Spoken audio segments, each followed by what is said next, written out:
Hello everyone, it's Leon here, and I am with Phil. Hello everyone. Who has been playing Killzone Mercenary. That's true, on the Vita. So what have you given it? Score out of 10? It's a 7. 7. Slightly lower than I was expecting, because I've played it a couple of times at preview build. Obviously there's been a few betas out as well there, so people watching this will have played the multiplayer as well. And yeah, it's there's plenty to like about it, and it showed a lot of promise. You sound like there's a but. What's the there the is but? there's a few buts really. There are a few technical niggles. I should say that, you know, first off, it is a bit of a technical marvel. I mean, it looks incredible. It's a PS3 Killzone engine essentially. Yeah, it's the Killzone 3 engine that's been somehow voodooed down into a Vita, into a working form. And if you really scrutinise it, you can see obviously it isn't quite PS3 quality visuals, but it's pretty damn near. It's as good as we've got on Vita anyway. It's one of the prettiest games out there. There's some smart use of touch pad and touch screen controls as well. Like we're seeing there, that's the porcupine missile, and it just flags up every enemy on screen. You just tap the screen and they all just die. It was really satisfying. But yeah, the buts are some technical things. Like there are some balancing issues, there are some difficulty spikes. At times it feels a little bit easy, at times it feels almost impossibly hard. Part of that comes down to Blackjack, the arms dealer, who gives you the opportunity to change your whole weapon loadout every couple of checkpoints during each mission. So you can be armed with like a grenade launcher and a shotgun or something, or a sniper rifle and a silenced pistol, and you don't know what the next area is going to be, so you've bought the new weapons and then you can wander into an area that, suddenly I desperately need a sniper rifle and I don't have one. So it's quite, from a design standpoint, it must be quite hard to let players do that and avoid these difficulty spikes, and they haven't avoided them. Do you think most games, that if you have a variety of weapons, like silenced weapons, explosive weapons, go loud, go quiet, they build gameplay around being able to have those options? So what essentially you're saying is if you buy the wrong loadout, the next section will be impossibly hard or unpleasant. It'll be unpleasant, yeah, to the extent where occasionally it feels impossible. You just have to go back and buy your old weapon back. I mean, well, you can do that for a discount rate once you sort of unlock the weapon once.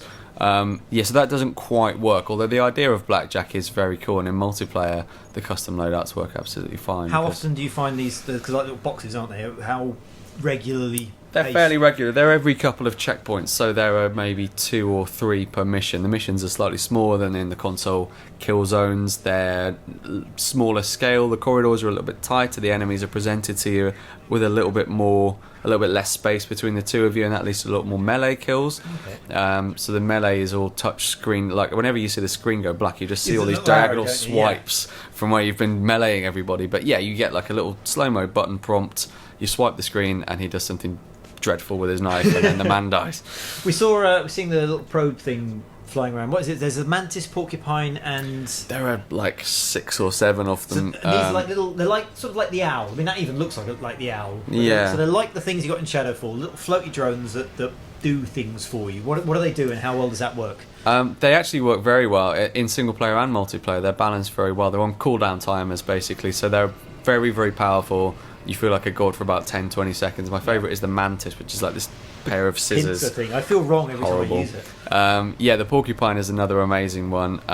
There are a bunch more of kind of explosive and drone-based Vanguard weapons. They're called. That's Vanguard, yes. Yeah, and they all work really well. Actually, that's one of the areas that has been kind of smoothed out to a fine finish. Okay, and is there a kind of a story at all? Because you are essentially a mercenary, and it felt like when it was originally pitched that the idea was it's basically just a bag of missions that you were just almost picking through at random. Is there an overriding arc? There is a story arc, yeah, for sure. There's not quite as much exposition between you and other supporting characters as in 2 and 3, but there is. It's all kind of focusing around an ambassador on Helgen who's you kind of, I don't want to give away too many spoilers, but you end up looking after a kid. Something's tying it together. An ambassador's kid, okay. And so there are kind of, there's a supporting cast of characters. There's dialogue. Most of that dialogue is like, holy crap, or typical kind of merc talk. I think my biggest fear, I think, was when you sort of saw kind of Call of Duty and stuff like that coming on PSP, they would sort of almost kind of go the really sort of cheap route of kind of saying almost like multiplayer missions versus bots, and you get like 8 missions There were essentially like multiplayer maps against a few bots, and that would be the single player thing. But this is COD especially was guilty of that. No, this really does feel like its own single player campaign. The multiplayer is its own element and is probably the stronger of the two. Single player has a few problems. I think one of the problems as well is like the whole idea of brutal melee takedowns now. This isn't really Killzone Mercenary's fault, but it's become a little bit of a cliche. It sort of represents everything we're getting a little bit tired of from this generation's shooters. Yeah. And this is absolutely all of those tick boxes. You know, it's muscly men swearing, and it's men with big shoulder pads and shoes, and it's brutal melee takedowns, and it's orange and blue, and it's cover shooting, and there's just not really that. You know, I guess you could say that maybe the touchscreen melee kills and the Vanguard weapons are its thing. I don't think they're quite enough of a thing to justify calling it a great game. It's a very very slick game, but for a couple of little technical hiccups. But it's not really a great game. It doesn't have its own thing. Yeah. Okay. You keep mentioning single player. What's the multiplayer like? Is that 4 people? 4v4. 4v4. Yeah, it's very good. The maps don't feel too small. Sometimes the single player campaign maps feel a little bit restrictive, like you're just kind of being forced underneath a tap that Hellgun are just being pushed through, you know. There's plenty of room for manoeuvre in multiplayer, and there's the whole Vanguard, the Valor card system, so you pick up other players' cards like the dog tags. What does that get you? Because I've seen them talking about these cards you pick up. Is it just bragging rights? Is it? I think that there's a lot of things to it. So there's bragging rights. There's kind of it's your dynamic ranking system as well as the main thing. So depending on who you've killed, how many ranks above you they are, and things like that. That determines your rank for the day. So that all the leaderboards, global leaderboards, change every day. Basically, there are also things like if you manage to kind of get like a flush or poker hand of any description during a multiplayer game, you get bonuses for that.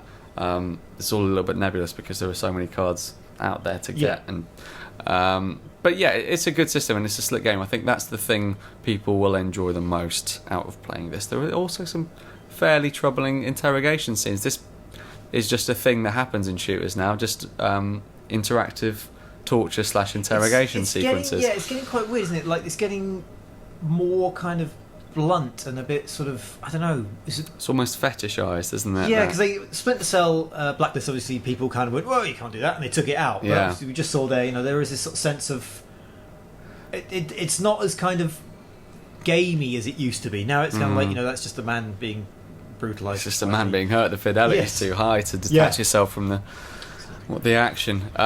So overall, it's I hate the word solid, but it feels so. It's solid without being amazing. This is it. It's just, I think it's because it's coming at the end of this console generation, even though it's a Vita shooter, not PS3. It does kind of have all the hallmarks of things that we're a little bit tired of from shooters, and it's not its own fault. And it doesn't mean that it's not fun to play, but it means there is an element of fatigue that kicks in after a while, especially when it's coupled with a couple of little niggles with the controls, a couple of balancing issues. And if you don't have the right weapon for the right job, you need to go back and talk to Blackjack and give him some more of your money. So it's a good but not great, and kind of the reasons why are sort of easy to see when you're sort of playing it. Absolutely. I think it will be one of Vita's killer apps that I think people will really spend a long time with the multiplayer, and at least until Shadowfall comes out and everyone just plays it on Vita. But yeah, I think for the multiplayer, people will really respond well to it. It's very well balanced, so highly recommended. Cool. Okay, 7 out of 10. If you've got any questions, leave a comment, and we shall speak to you guys later. And girls, you can take care.